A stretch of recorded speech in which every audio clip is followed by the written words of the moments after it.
Hi all of you all are welcome on my channel learn beyond.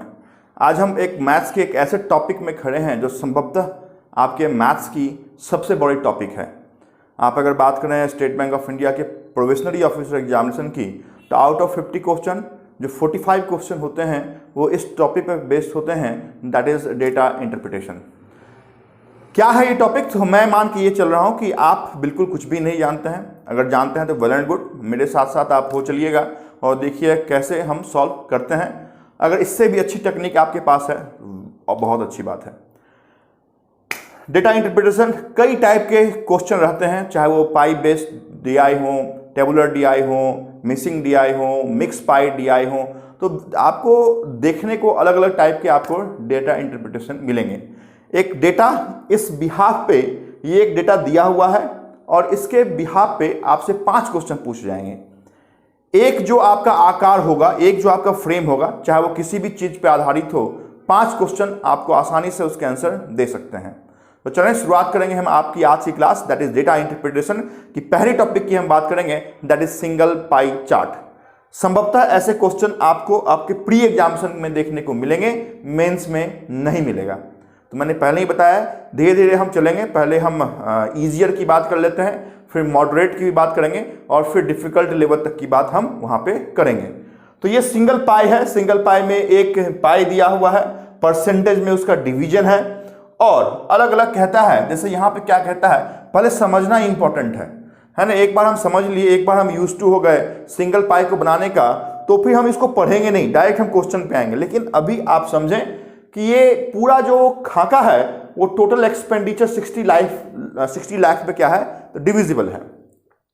Out of 60 lakh 24 lakh कहां पे खर्च, 24% कहां पे खर्च हो रहे हैं, तो purchase of overhead projects for PhD. 15% publication of journal पे खर्च हो रहे हैं, 6% purchase of books for library पे खर्च हो रहे हैं, 12% स्पोर्ट्स पे खर्च हो रहे हैं, 18% कंप्यूटर लेबोरेटरी पे खर्च हो रहे हैं, 10% आपकी साइकोलॉजी लैब पे और 8% रिसर्च वर्क पे खर्च हो रहे हैं। मेडिकल फैसिलिटी फॉर स्टूडेंट पे 7% खर्च हो रहे हैं। पहले 3 मिनट मैं आपके इंपॉर्टेंट कंसेप्ट की बात करूंगा, फिर हम 1 बाय 1 करके क्वेश्चन यहां पे 5 सॉल्व करेंगे।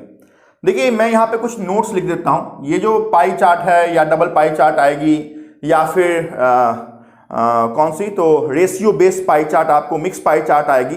तो उसमें जो क्वेश्चन पूछे आते हैं वो क्वेश्चन कैसा जुड़ा हुआ होता है, तो मैं आपको बता दूं। वो क्वेश्चन जुड़े हुए होते हैं, एक क्वेश्चन पूछा जाएगा रेशियो पे, या हो सकता है पूछा जाए परसेंटेज पे, या पूछा जाए डिफरेंस पे, या पूछा जाए टोटल नंबर पे, है ना। तो ऐसे क्वेश्चन आपको देखने को मिलेंगे। तो रेशियो की जहां तक बात है और परसेंटेज की जहां तक बात है, ये आपके क्वेश्चन में अगर लिखे हुए मिले रेशियो और परसेंटेज, तो आप समझ जाएं कि जो बड़ी फिगर आपकी होगी उसको इंक्लूड करने की जरूरत आपको नहीं होगी। बट जहां पर टोटल नंबर की बात आपसे पूछी जाए और डिफरेंस की बात आपसे पूछी जाए, तो total number you have to include. मैं क्या बोल रहा हूं वो बेसिकली क्वेश्चन में चल के ही आपको पता चलेगा कि मेरे बोलने का मतलब क्या है। तो अभी आप सीधी सी बात ये याद रखें कि टोटल नंबर की जहां तक बात होगी और डिफरेंस की जहां तक बात होगी, उसी में हम टोटल नंबर का यूज करेंगे। Other than these two concept, जितने भी क्वेश्चन आपके बेस्ड होंगे उसमें इस 60 लाख को लेके चलने की जरूरत नहीं है। देखिए आप लेके भी चलेंगे, answer will remain same. Unnecessary आपकी कैलकुलेशन क्या होगी, तो बड़ी हो जाएगी, है ना। तो ऐसा काम नहीं करना है। जैसे यहां पे अगर पूछा जाए कि पब्लिकेशन ऑफ जर्नल्स और साइकोलॉजी लैब का रेशियो क्या है, कि जो एक्सपेंडिचर आपकी पब्लिकेशन ऑफ जर्नल्स पे हो रही है का जो एक्सपेंडिचर आपकी साइकोलॉजी लैब पे हो रही है का अनुपात क्या है। तो जब जनरली हमें कुछ नहीं आता तो हम क्या करते हैं, कुछ नहीं आता तो बेसिकली ऐसा काम हमें करना नहीं है, तो हम कहते हैं 60 लाख का कितना परसेंट पब्लिकेशन ऑफ जर्नल्स है, तो आप कहेंगे सर 15% है का 60 लाख, है ना। देखिए ये बिल्कुल साधारण सा कंसेप्ट है, इसको आपको एग्जामिनेशन में यूज नहीं करना है। मैं आपको बता रहा हूं जो हमने भाई बोला है साइकोलॉजी लैब, तो कितना है, तो 10%।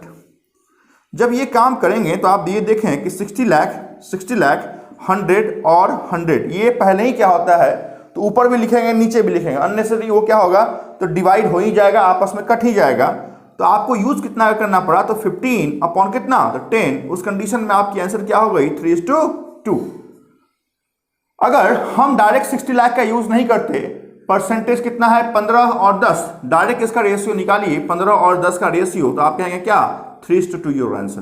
तो इस तरीके से हमें बेसिकली क्वेश्चन को सॉल्व करना है। Next, what is common in this pie chart, तो आप कहेंगे सर इस पाई चार्ट में एक चीज कॉमन है, that is percentage.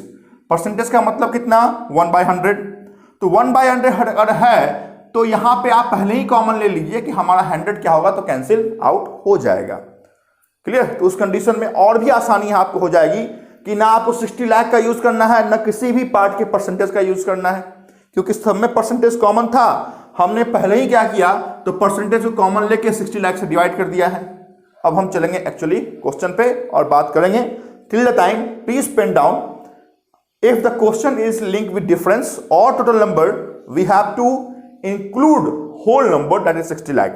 Other than these two concept, any question which is linked with ratio, percentage, है ना, किसी भी कंडीशन में हमें होल नंबर का यूज नहीं करना है।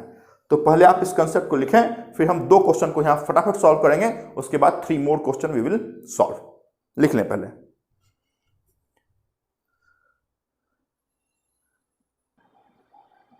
देखिए यहां पे मैंने पहला क्वेश्चन लिखा है आपके लिए, what is the ratio of the expenditure made by university on research work and debt on purchase। debt on की बात है, जब भी debt on से जुड़ा हुआ हो, इसका मतलब समझ जाए कि इसके बाद की जो सेंटेंस है वो डिनोमिनेटर में आएगा, on books for library। किस चीज से जुड़ा हुआ क्वेश्चन है, तो रेशियो से जुड़ा हुआ क्वेश्चन है। क्या हमें 60 लाख का यूज करना है, नो नेवर, नहीं करेंगे हम, पहले ही मैंने बता दिया कि आपस में वो डिविजिबल हो जाएंगे। तो चले देखते हैं कि रिसर्च वर्क है ना, यूनिवर्सिटी रिसर्च वर्क कहाँ है, रिसर्च वर्क, तो आप कहेंगे कि सर जो रिसर्च वर्क है दैट इज 8% भी नहीं है, क्योंकि मैंने पहले ही बता दिया कि पूरे में परसेंटेज कॉमन है, उसको हटा दीजिए, तो आप कहेंगे सर ओनली 8। देखिए पेन उठाने की जरूरत नहीं है।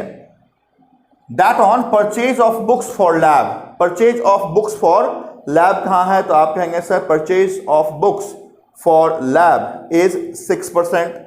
तो आप कह रहे हैं कि सर ये जो है वो 6% है, तो रेशियो कितना होगा, ratio is 4:3।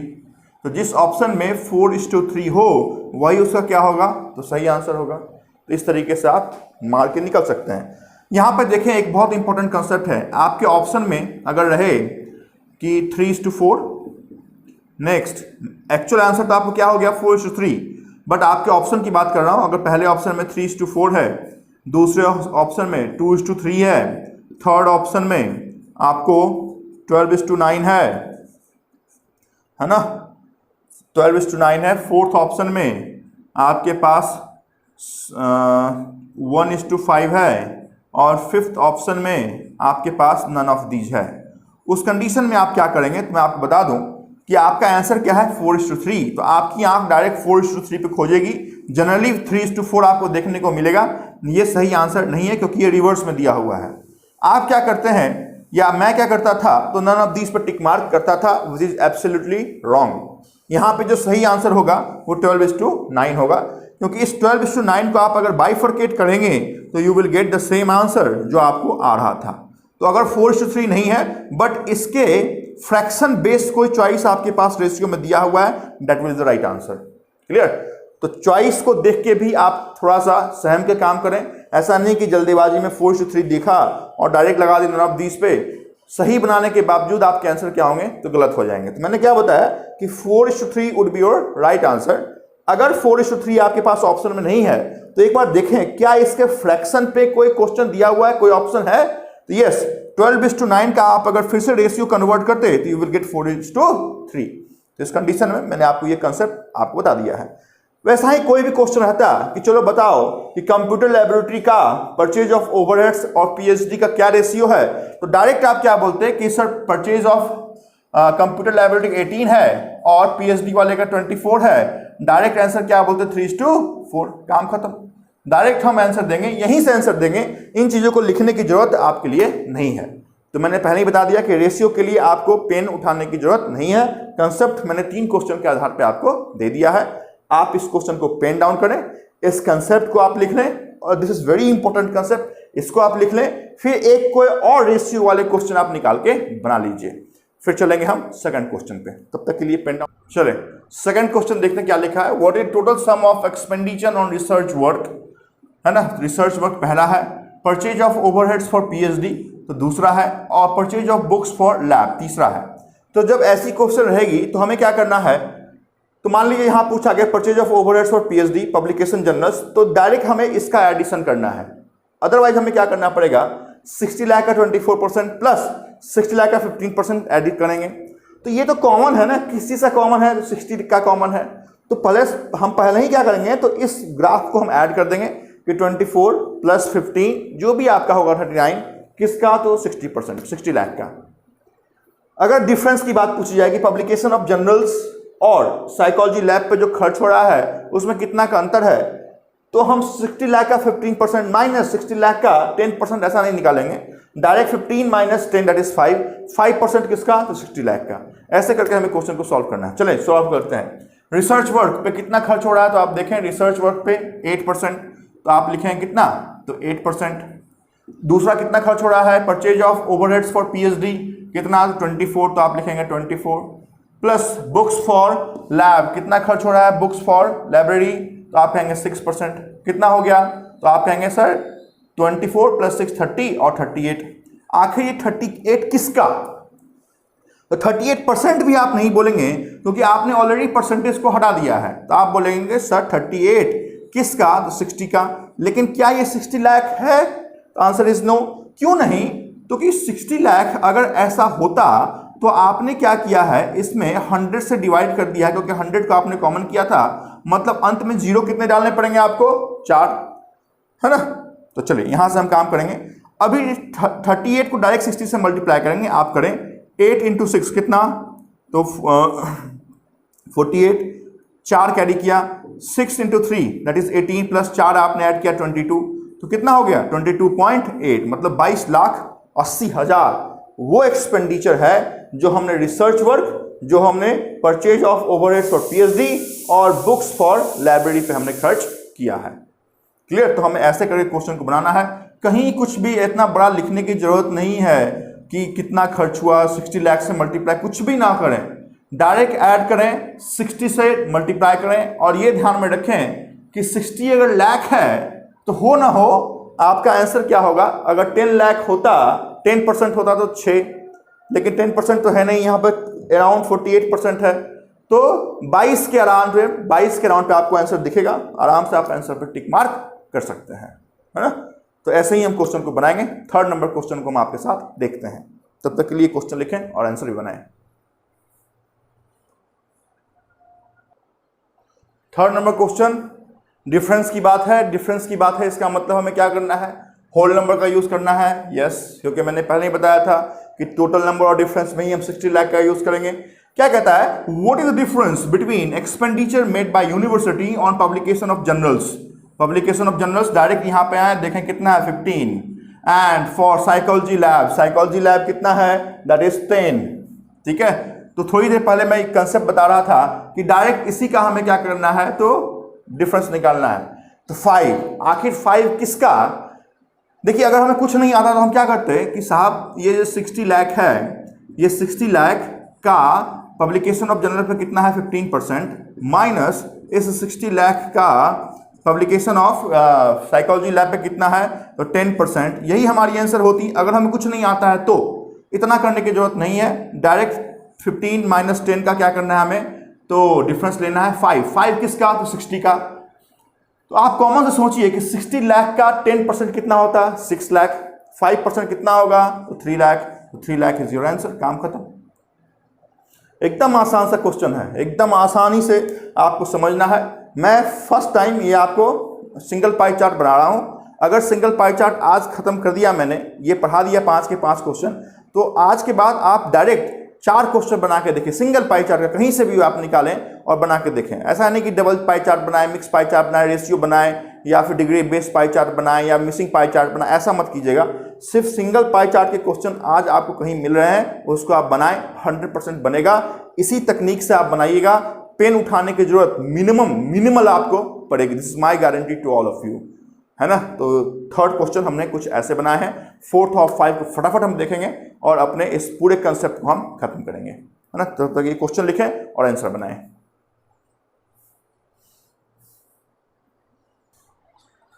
Second last question is total expenditure on sports is what % of total expenditure on research work. Question किससे से जुड़ा हुआ है? परसेंटेज से जुड़ा हुआ है। मैंने पहले ही बताया कि रेशियो से हो, परसेंट से हो, में हमें 60 लाख का यूज नहीं करना है। कहता है स्पोर्ट्स में कितना, तो 12, तो आप लिखेंगे ओनली 12। और रिसर्च वर्क में कितना, तो आप लिखेंगे 8। और चूंकि परसेंटेज की बात पूछी गई है कितना %, आप लिखेंगे यहाँ पे 100।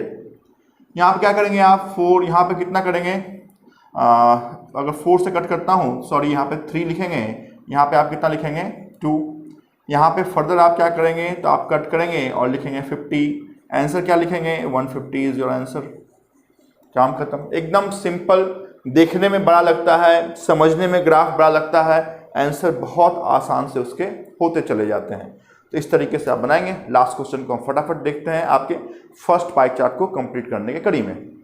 देखें, इस क्वेश्चन को लिखें फटाफट आप।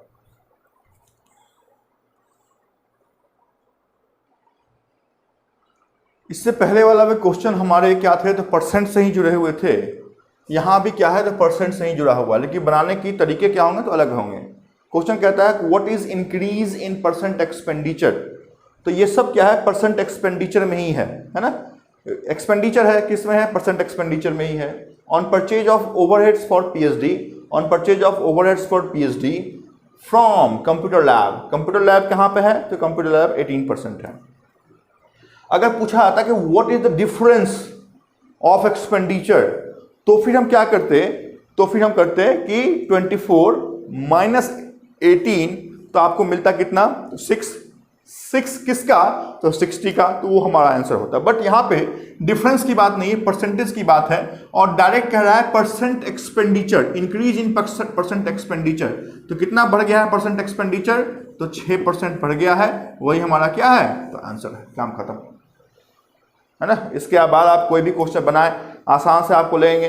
परसेंटेज की बात होगी तो 2 वेरिएशन आपके परसेंटेज में हो सकते हैं, एक जो इससे पहले हमने देखा था, एक अभी जो हमने देखा है। डिफरेंस की बात होगी, डायरेक्ट यहाँ से डिफरेंस निकालेंगे, फिर 60 का करेंगे। टोटल नंबर की बात होगी तो यहीं पे ऐड करेंगे, फिर 60 का करेंगे। रेशियो की बात होगी तो सिर्फ यहीं से हमें काम करना है। तो सिंपल पाई चार्ट, जो सिंगल पाई चार्ट है, आसान से होते हैं। कंसेप्ट इतनी ही है, आप 4 पाई चार्ट को आप सॉल्व करके देखें, कॉन्फिडेंस आपका बेहतर होगा। Thank you so much for watching this video.